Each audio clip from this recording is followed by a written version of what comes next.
इस वीडियो में हम डिस्कस करेंगे 2015 में पूछा गया AFCAT air force common admission test का पेपर 1। इसमें हम सिर्फ इंग्लिश और जीके के क्वेश्चन डिस्कस करेंगे। और अगर आपको इसका फुल क्वेश्चन पेपर चाहिए तो मेरा टेलीग्राम चैनल आप ज्वाइन कर सकते हैं, जिसका लिंक डिस्क्रिप्शन बॉक्स में दिया गया है। तो इसकी full PDF English, maths, reasoning, GK with solution वहाँ पे अवेलेबल रहेगा। तो शुरू करने से पहले इंस्ट्रक्शंस जान लेते हैं। टोटल 100 क्वेश्चन पूछे जाएंगे, जिसमें से हर एक क्वेश्चन 3 नंबर का होगा और गलत करने पर 1 नंबर की नेगेटिव मार्किंग होगी। और जो टाइम ड्यूरेशन रहेगी दैट विल बी 2 आवर्स, यानी कि 120 मिनट। और अगर आपने कोई क्वेश्चन अटेम्प्ट नहीं किया है तो उसके मार्क्स नहीं काटे जाएंगे। तो चलिए शुरू करते हैं। पहले 4 क्वेश्चन जो हैं वो इडियम से रिलेटेड हैं। विच वर्ड और words explain the meaning of the following idioms. तो पहला है इन अ जिफी। ऑप्शंस हैं outstanding, suddenly, in a fix and appropriate. तो आंसर करने से पहले इन अ जिफी का मतलब क्या होता है वो जान लेते हैं। In a jiffy means in a very short time और क्विकली। तो इसका जो सही आंसर रहेगा वो रहेगा option B, suddenly. Question number second, up to the hilt. Option A completely, up to the mark, up to the final decision, none of this. तो पहले अप टू द हिल्ट का मतलब जान लेते हैं। तो इसका मतलब है something that is done completely और फुल्ली। तो इस तरह से जो इसका आंसर रहेगा ऑप्शन ए, कंप्लीटली। बढ़ते हैं आगे। Man of letters. Man of letters, option A who writes to many letters, option B an important person, option C a politician, option D a literary person. तो man of letters means a writer, scholar, editor, especially one whose work is in the field of literature. So, option D will be the right answer. Fourth question, Sank Freud. अब Sank Freud का मतलब क्या है पहले वो जान लेते हैं। Sank Freud means the ability to stay calm in a difficult or a dangerous situation. So, composure इसका सही आंसर होगा, क्योंकि जो कंपोजर है उसका भी मीनिंग यही होता है द स्टेट और फीलिंग ऑफ बीइंग काम and in control of one self. ठीक है, अब बढ़ते हैं अगले क्वेश्चंस की ओर। 5 to 10 जो क्वेश्चन पूछे गए हैं तो उसमें से एक पैराग्राफ दिया गया है जिसमें से फिलिंग कुछ वर्ड्स मिसिंग है जो फिल करने हैं। पहले डायरेक्शंस पढ़ लेते हैं। Select the most appropriate word from the options against each number. तो ये एक पैराग्राफ दिया गया है और उसके साथ उसके क्वेश्चन सॉरी ऑप्शंस दिए गए हैं ये, और उसके साथ ये ऑप्शंस दिए गए हैं। तो पहले पैराग्राफ रीड करते हैं, फिर एक एक करके कौन सा ऑप्शन सही फिट बैठेगा वो डिस्कस करते हैं। As home entertainment television is rapidly becoming more dash than any other form. A news broadcast becomes more immediate when people dash actually see the scene dash question and the movement of the figures. Films could be viewed in the dash of the home, and variety of shows are also available. One of the advantages of travel programs is the dash of far away places which many viewers would not dash see. Options हैं fifth के लिए। Fifth जो blank है उसके लिए option है interesting, popular, powerful and purposeful. तो एक बार फिर से रीड करते हैं। As home entertainment television is rapidly becoming more dash than any other form. तो फिफ्थ में क्या आएगा? Popular, option B. As home entertainment television is rapidly becoming more popular than any other form. Next है a news broadcast becoming more immediate when people could actually see. तो six में आएगा could. Seventh है could actually see the scene dash question। तो seventh का आएगा in a news sorry actually see the scene in question and the movement of the figures। films could be viewed in the dash of the home। Eighth में आएगा comfort, eight का C। films could be viewed in the comfort of the home and a variety of shows are also available। Ninth में क्या आएगा? glimpses, option A इसका सही answer होगा। One of the advantages of travel programmes is the glimpses of far away places which many viewers would not। Tenth में क्या आएगा? Otherwise, option D would not otherwise see। बढ़ते हैं 11th question की ओर। Directions जान लेते हैं पहले। Choose the word which is nearest in the meaning to the given word. 11th है sporadic. Option a epidemic, whirling, occasional, stagnant।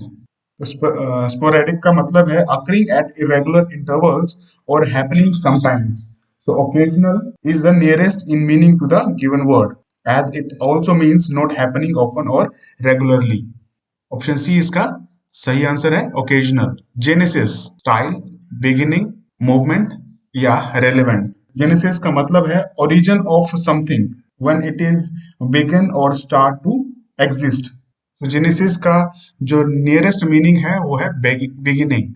B इसका सही ऑप्शन है। Question number 13, intransigent. Option A authoritative, impersonal, C strenuous और D unbending. Intransigent का मतलब है unwilling और refusing to change one views और टू एग्री अबाउट समथिंग। तो अनबेंडिंग जो होगा इसका नियरेस्ट मीनिंग है, तो ऑप्शन डी इसका सही आंसर है अनबेंडिंग। क्योंकि अनबेंडिंग का मतलब ही अनविलिंग टू चेंज और having very strict beliefs and attitudes होता है। अब आता है क्वेश्चन नंबर 14, इंटिमिडेट।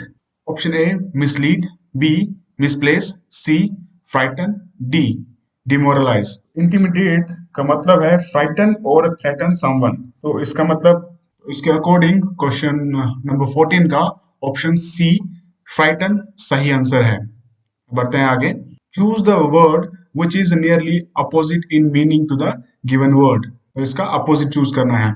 15 है clemency, means kindness when giving a punishment or an act of mercy. So corporal इसका सही आंसर होगा क्योंकि इसका मतलब है punishment that involves physically harming someone. Question number 16, cajole. A nestle, B succeed, C bully and D moisten. Cajole means to persuade someone to do something by flattery or promises. तो bully इसका correct opposite होगा जिसका मतलब है who hurts or frightens others and often forcing them to do something that they don't want to do. तो कजूल का सही opposite जो होगा that is bully. Question number 17, malevolent. A kindly, B vacua B vacuous, C ambivalent, D primitive. Malevolent का मतलब है having और showing a wish to do evil to others. तो इसका अपोजिट जो रहेगा that is A kindly। 18th purgatory। A reward, B celestial, C flawless and D proximity। purgatory का मतलब है place or state of being where souls exist temporarily to admit their sins or received punishment।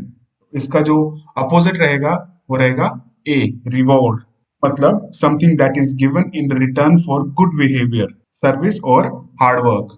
अब है read the following passage carefully and answer the question given below. तो paragraph को read करना है और इसके अकॉर्डिंग जो आंसर हैं या क्वेश्चंस हैं उनके आंसर करने हैं। In spring polar bear mothers emerge from dens 3-month-old cubs. The mother bear has fasted for a long as 8 months, but that doesn't stop the young from demanding full access to her remaining reserves. If there are triplets, the most persistent stands to gain an extra meal at the expense of others. The smallest of the cubs forfeits many meals to stronger siblings. Females are protective of their cubs but tend to ignore family rivalry over food. In 21 years of photographing polar bears, I have only once seen the smallest of triplets survive till autumn. तो 19th question है, with the reference to the passage, the following assumptions have been made. Polar bear fast as long as 8 months due to known availability of prey. या second, polar bears always give birth to triplets. तो कौन सी assumption सही होगी? Which of the following assumption given above is or are true? तो कोई भी assumption true नहीं है। ऑप्शन सी इसका सॉरी ऑप्शन डी इसका सही आंसर है, नीदर वन और neither second.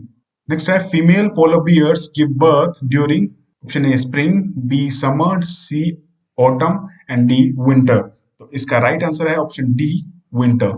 Female polar bears give birth during winter season. 21st question.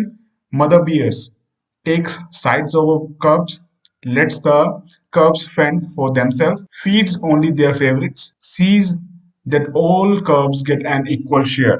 Option B इसका राइट आंसर है, let's the cubs fend for themselves. Okay, choose the word that best defines the given phrase. 22nd, a certain lecture, to speak plainly.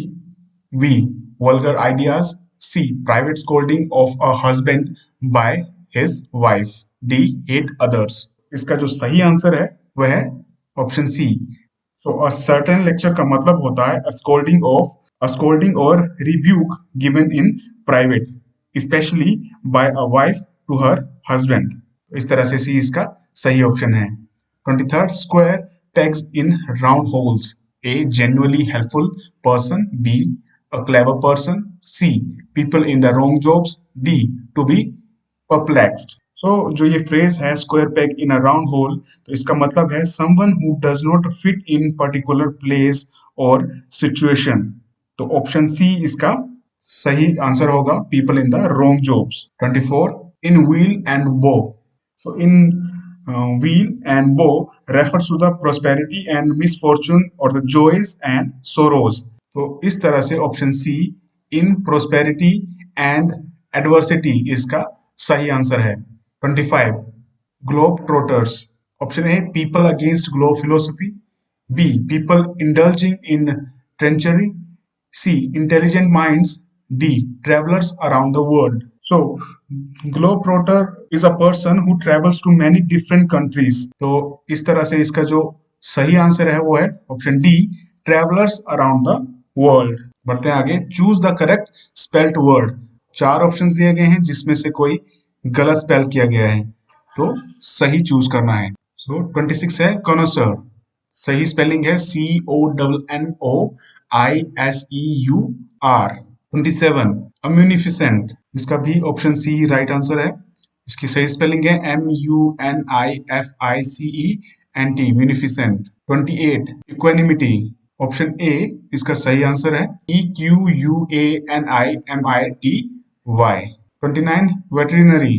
तो सही spelling कौन सी है वो choose करनी है. 29 की जो सही स्पेलिंग है दैट इज सी, VETERINARY. तो सी इसका राइट आंसर है. ये था इंग्लिश का पोर्शन. अब बढ़ते हैं जीके की ओर. The opposition party status is accorded to a political party in the Lok Sabha only if it captures at least. कितनी परसेंट सीट्स लोकसभा में अपोजिशन पार्टी कैप्चर करेगी तो वो ऑपोजिशन में आएगी.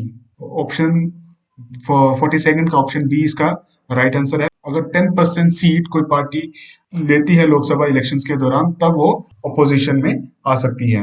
Who among us the following is the author of the book a bend in the river. Chetan Bhagat, VS Naipaul, Kiran Desai या अनीता देसाई. ये book लिखी है VS नायपॉल ने, जो कि 1979 में पब्लिश हुई थी. VS नायपॉल एक ब्रिटिश नोवेलिस्ट हैं जिन्हें 2001 में नोबेल प्राइज भी मिल चुका है लिटरेचर के लिए. Long walk to freedom is a book written by Sonia Gandhi, LK Advani, Nelson Mandela, Benazir Bhutto.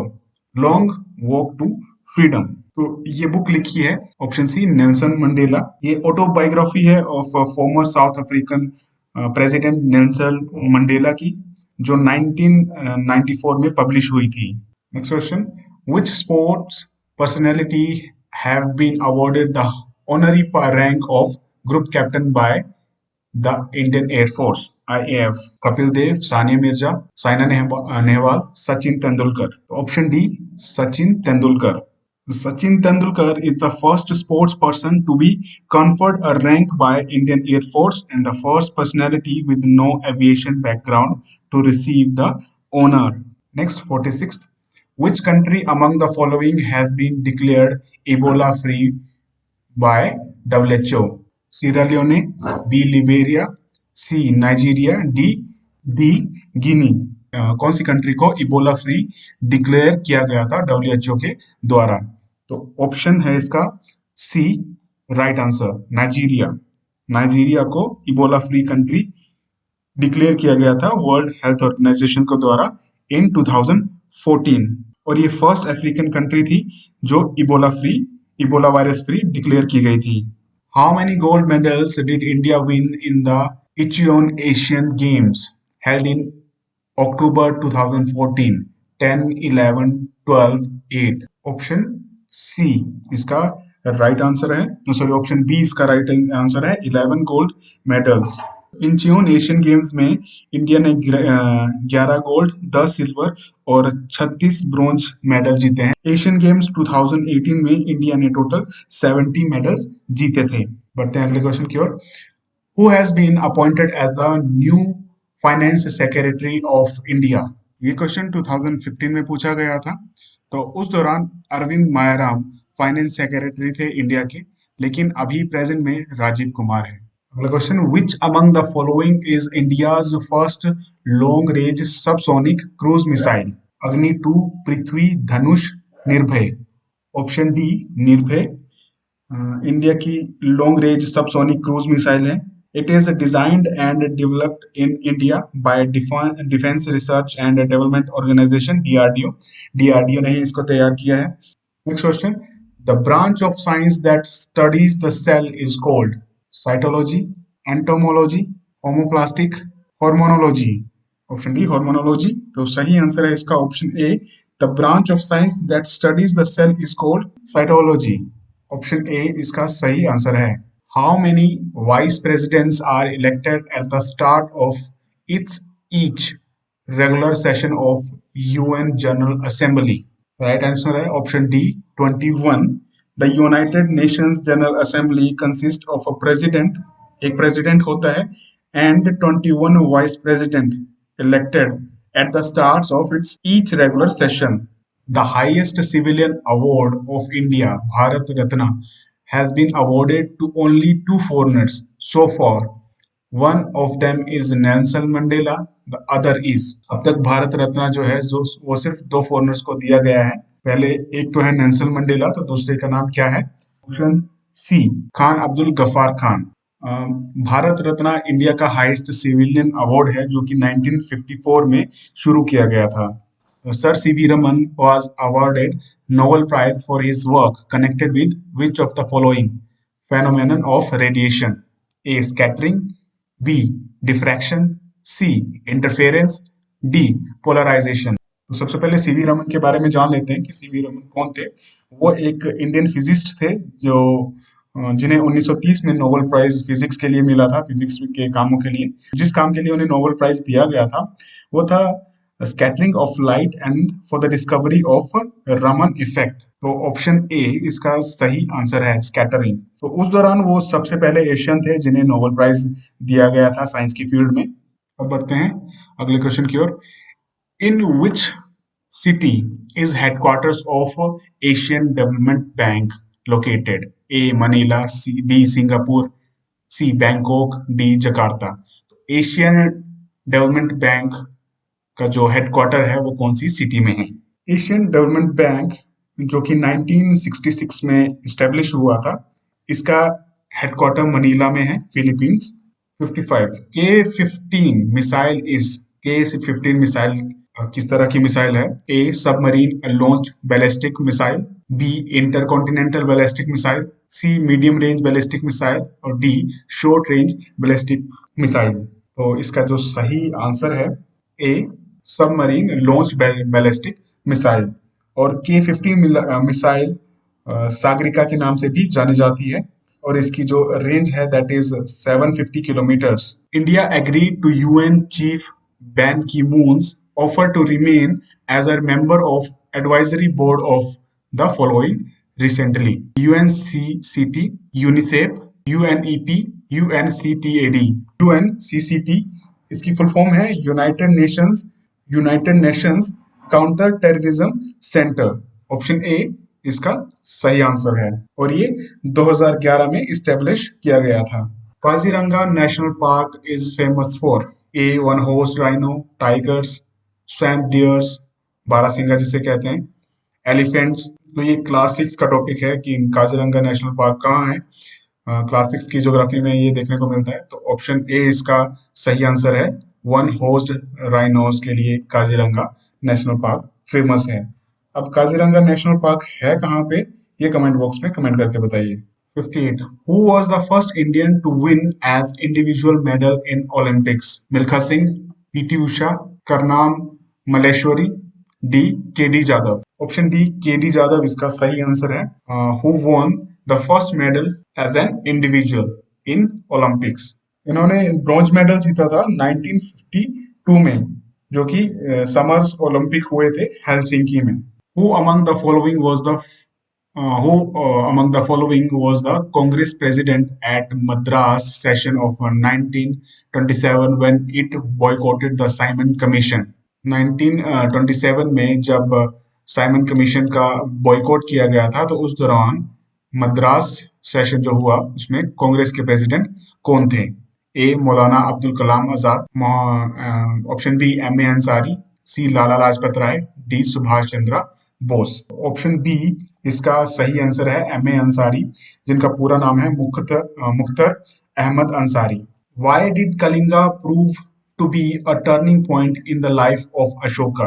जो कलिंगा वॉर हुई थी वो अशोका के लिए एक टर्निंग पॉइंट क्यों माना जाता है? Option A Ashoka annexed Kalinga, option B it was the starting point of the expansion of his empire, C Ashoka became a zealous Buddhist, it enabled Mauryan empire to reach its climax.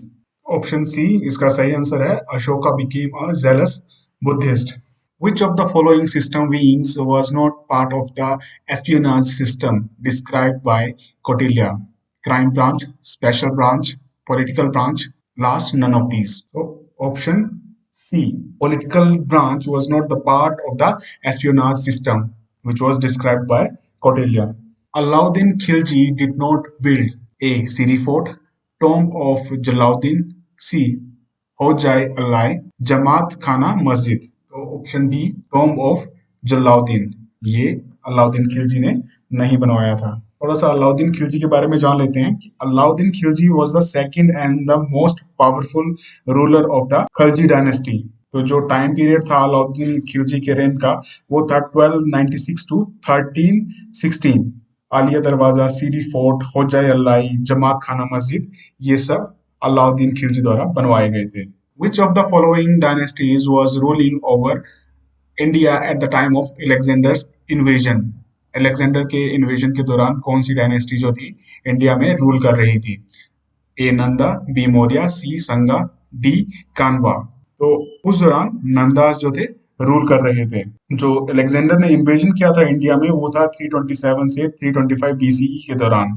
Which of the following intercontinental ballistic missile is under development in India?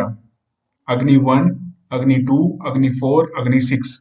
Option D Agni 6 इसका right answer है। Intercontinental ballistic missile being developed by defence research development organisation DRDO. तो DRDO के द्वारा ये तैयार की जा रही है।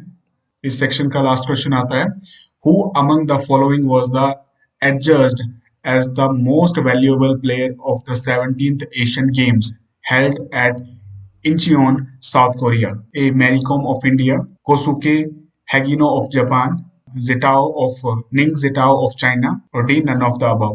65 का राइट आंसर है ऑप्शन बी कोसुके हैगिनो ऑफ जापान, और ये जापानीज स्विमर थे। अगर आपको इस क्वेश्चन पेपर का फुल्ली सोल्ड वर्जन चाहिए जिसमें मैथ्स और रीजनिंग भी होगी, लिंक डिस्क्रिप्शन बॉक्स में दिया गया है टेलीग्राम चैनल का, जिसमें आपको इसका पूरा पीडीएफ मिल जाएगा। तो आज के लिए इतना काफी है, मिलते हैं अगली वीडियो में, धन्यवाद।